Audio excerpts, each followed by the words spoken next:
Paul had this ravenous appetite to see lives turned and changed, lives that are out there beyond the walls. And I'm afraid that sometimes church growth in our context simply means having a better mousetrap than somebody else, having a better mall that has a little something for everybody, better than somebody else. Can I ask you a question? I know you're going to hear this at this is sort of a forecast for the end of the sermon.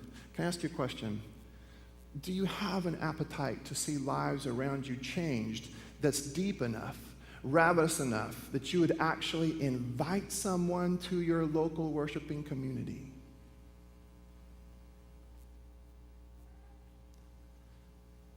You want to know why it's so quiet? Because somehow, since the time of Paul, church has become about something else. Now, some of those something else's aren't bad. It is good to have good children's ministry. I believe that you can do some incredible work and work for the kingdom and children and youth, and I want us to continue to do those things. And I want the church to be a place where you, as the individual believer who has the aches and the pains that life is going to bring, I want this to be a place where you can find some sense of help and health and hope. But we have to recover.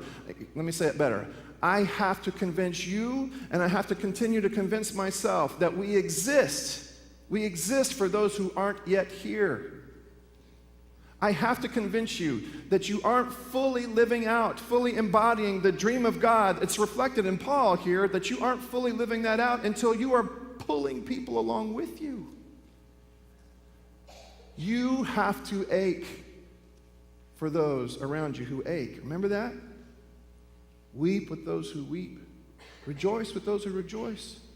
Those are all words for how we're supposed to maneuver outside of these walls, out there as the body of Christ. I want you to start thinking about it now. I'm going to ask you to pray about it later. Is there someone near you that could use this message of love and hope and grace? And here's a clue. If there's not, you're too busy.